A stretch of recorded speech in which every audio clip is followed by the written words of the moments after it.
Dear professors, colleagues, and attendee, it's my pleasure to join you in such a prestigious congress.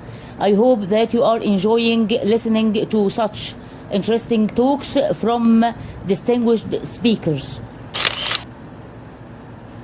I am speaking to you from my country, Egypt. I hope that you have visited someday or one day, and I hope to see you there. This is a collection of some photos of my hospital, the old one and the new one, with the bridge connecting both of them. Also, it will be my pleasure to see you there. With you is Professor Eman Ahmed Zaky, Professor of Developmental and Behavioral Pediatrics, Faculty of Medicine in Shams University, Cairo, Egypt. I'm also have the honor to be the president of the Egyptian Society of Mental Disorders and Children's Care. The topic of my talk is war, atrocities, and their invisible wounds. I declare no conflict of interest. The agenda of my talk include highlighting the physical and mental effects of war, defining the most serious psychological effect of wars, which is post-traumatic stress disorder, delineating its characteristics, triggers, epidemiology, etiology, psychopathology, with a short historical overview. Only when you experience war atrocities, you will know the real meaning of peace, and cordially appreciate it, and do your best to prevent wars, or at least put them to an end. Wars have widespread effects that could be of long or short terms. Both soldiers and civilians suffer from the devastating impact of wars, but in a different way. Among civilians, women and children are the main war victim. Civilians are the main sufferer of internal wars compared to state wars. This observation could be explained by the great tendency of combatants to target civilians as a strategic objective. Meanwhile, a state conflict is an armed conflict between two parties. One of them is the government of a state. That is to say, more or less, the war will be between equal parties. Major war effects include high number of victims, mass destruction of cities, adverse economic outcomes, destruction of infrastructure, poor public health services and resources, impaired social order, and psychological effects on population. War represents one of the most catastrophic life events an individual could face. Dealing with such a huge stress needs coping strategies and defensive mechanisms that will empower sufferers to develop psychological resilience. That is to say, facing a wind, you might bend, but you will never be broken. In your battle, will overcome the obstacles, and you will eventually become stronger than ever. We all face stressful conditions daily. The stress could be minor or major. If it is minor, most of us will pass through it without help or support. But with major stress, we do need support from our social supporters and sometimes from professionals. If we have enough coping mechanisms and strategies, we will win our battle with psychological resilience, as we said before. But if we lack such coping mechanisms and strategies, we will break. And this breakage could be internal or external, and it will result in mental disorders and apparent behavior. Internalizing disorders include anxiety, depression, easy fatigability, sleep disorders, cognitive limitations, pains, sexual dysfunction, poor self-image, frustration, and or isolation. While externalizing disorders include uncontrollable anger, aggressive behavior, conduct disorder, academic and or occupational problems, antisocial behavior, narcissistic attitude, sadistic behavior. And lastly, but by no means least, the development of the most distressing psychological outcome when exposed to national disasters or pass through the experience of wars, which is post-traumatic stress disorder that could manifest either internally or externally or both. How can we explain the development of psychological war effects? Human behavior, whether normal or apparent, is the outcome of the interaction between nature and nurture, and such interaction is controlled by epigenetic mechanisms. Nature means our genetic makeup with its biological percussions, while nurture means our environment biopsychosocially that we live in and affect our behavior in an acquired way or learned way. The epigenetic mechanism formulate the effect of environment on our behavior through affecting gene expressions.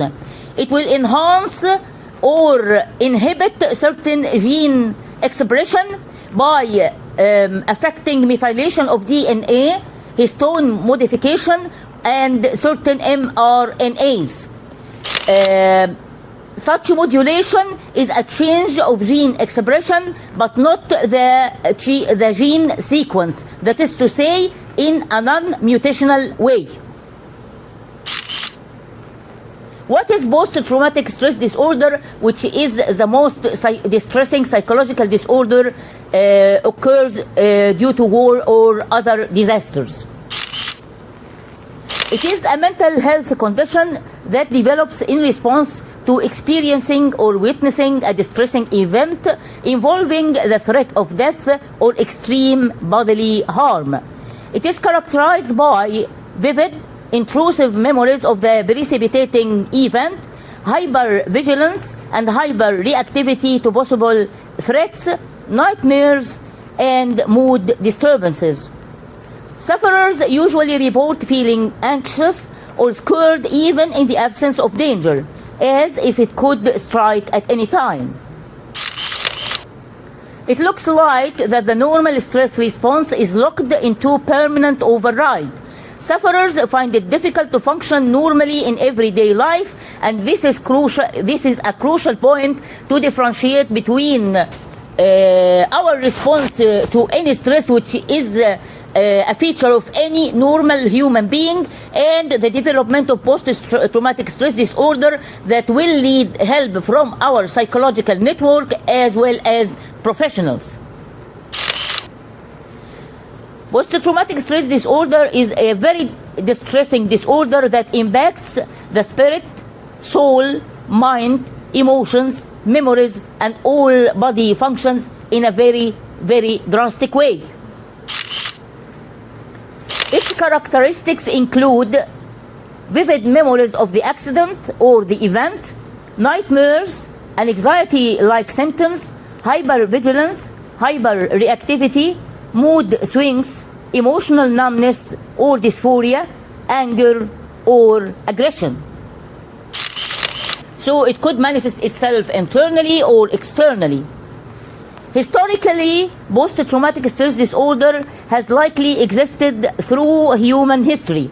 During the First World War, it was known as shell shock, as we are living in a shell of an egg, living in our utopia, and forced to confront the wild world in disasters or wars.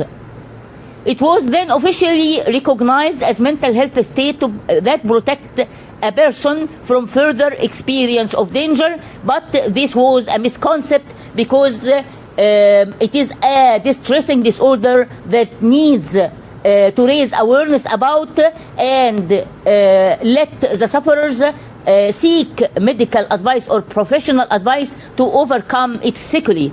It could occur to anyone who has survived a deeply disturbing experience of any kind. Hippocrates first documented the trauma of battle and flashbacks of combat very similar to the recent description of post-traumatic stress disorder. In the first or during the First World War, many soldiers were thought to be shell-shocked, a term that was introduced to medical literature in 1915. Then rape trauma disorder was defined as a variant of post-traumatic stress disorder by a psychologist and her colleague, a sociologist. It appeared in Diagnostic and Statistical Manual of Mental Disorders in 1980. The Awareness Day about PTSD has been designated by United States Senate formal acknowledgement in 2010 to be on the 27th of June annually. The whole month of June later was recognized as Awareness Month of such a distressing disorder in 2014 after a National Guard member committed suicide after spending only 2 hours of duty in Iraq. What about the etiology and psychopathology of PTSD? As we said before, any apparent behavior will be the outcome of our genetic makeup interacting with the environment and controlled by epigenetic mechanism. The genetic makeup of patients found to be susceptible to PTSD include diminution of the hippocampal volume, decreased cortisol level, and the association with many gene polymorphism. The epigenetic mechanisms that controlled such a reaction included global methylation pattern of certain mRNAs, wide methylation of DNA, and by such methylation inhibiting or stimulating certain genes with their repercussions neurologically, immunologically, and hormonally. Neurologically, it was reported to be associated with memory alterations, decreased neurogenesis in the hippocampus and prefrontal cortex, and the stimulation of neurogenesis in amygdala. Immunologically, it is associated or has been reported to be associated with enhanced inflammation, with decreased regulatory T cells in chronic cases, stimulation of interleukin-6 production, tumor necrosis factor alpha and C reactive proteins, with increase in natural killer cells in chronic cases. Hormonally, it has been reported to be associated with dysregulated hypopituitary hypothalamic axis, with decreased cortisol level and questionable altered glucocorticoid receptor sensitivity. And this makes us have some potential biomarkers for the disorders, including the level of circulating cortisol level, glucocorticoid receptor expression, urinary dopamine excretion, and lastly, but by no means least, GABA plasma levels.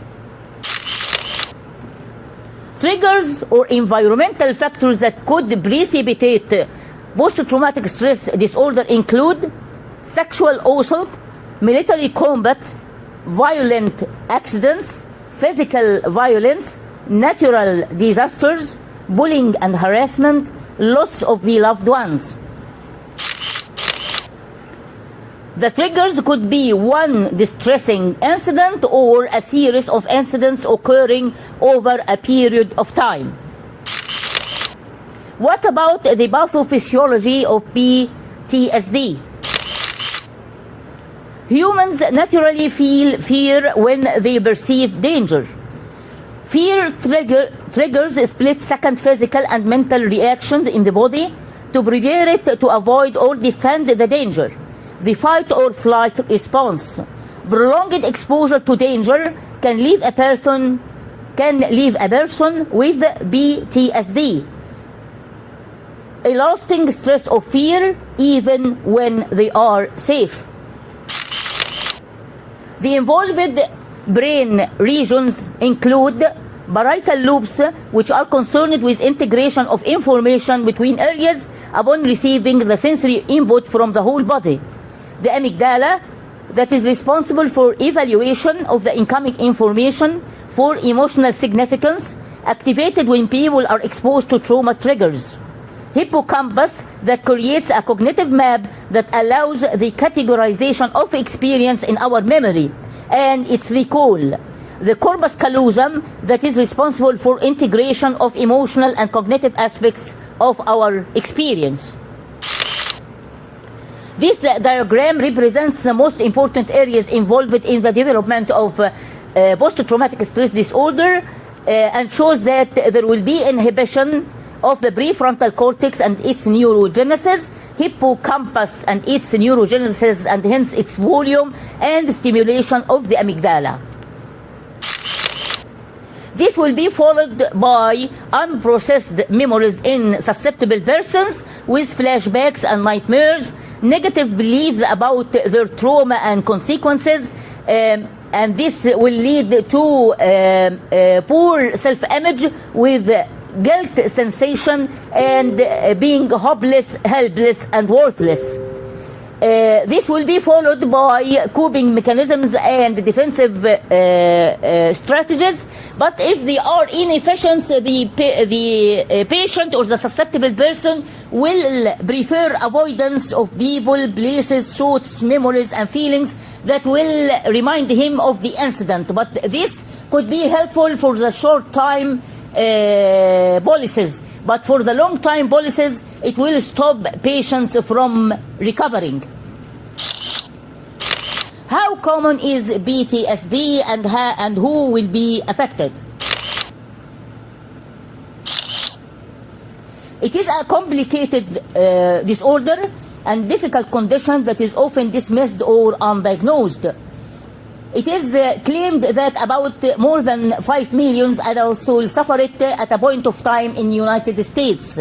And also it has been claimed that about 7 to 8% of the population of the United States will have PTSD at some point of their lives, and this prevalence reminds us of the prevalence of any multifactorial inheritance where the interaction between nature and nurture be behind such disorders and controlled by the epigenetic mechanisms, because such disorders range between, the prevalence of such disorders range between 2 and 9%. Women has twice the chance to develop it as men, and about 30% of those attended Vietnam War experienced PTSD compared to 11 to 20% of those attended Iraq and Afghanistan wars, and I think it will be much more for those attending Gaza war. Children could have post-traumatic stress disorder. Who are at risk? Those with multiplicity of triggers, with long duration or recurrence, with associated physical impairment, with premorbid neuropsychiatric disorder, poor social support, or low economic status. When might PTSD develop after a traumatic experience, and for how long it will last? Post-traumatic stress disorder is claimed to be acute if symptoms start as early as weeks to 3 months after the event, and it will be chronic if symptoms last for 3 months or more, and it will be described as delayed onset if symptoms develop 6 months or later after the event. Conclusion and take-home message. War victims are not just numbers, but they are human beings with different sad and heartbreaking stories. In spite of the fact that invisible wounds of soul and mind of war survivors are very difficult to treat, and are likely to disappear, it is crucial to train them how to face their pains, express their internal fears and insecurities, and deal with them as early as possible to prevent their endless devastating sequelae on an individual's life. Psychological impact of wars is remarkable and necessitates collaboration of all professional efforts to alleviate their repercussions and help war victims to deal with them efficiently, to improve their quality of life and guide and support them to regain control of their daily functions or duties. If psychosocial effects of war left unattended, they will worsen and cost will be augmented both emotionally and financially due to exhaustion of already limited resources and health services. On the other hand, honest peace efforts must be carried out to prevent armed conflicts or put them to an end as soon as possible. International laws should be respected and forcibly implemented to protect life of civilians and their human rights, with covering their basic needs at the time of wars and thereafter. Others should understand, respect, and help war survivors to overcome such an unforgettable, hurting experience and move forward, or at least not to add to their misery. Lastly, but by no means least, to be or not to be will always be our choice, no matter what difficulties or atrocities we might be confronted with. Thank you for being so attentive and patient, and I'm ready to any question, and I hope to see you in the future, in the near future, in my country and my hospital. Thank you again.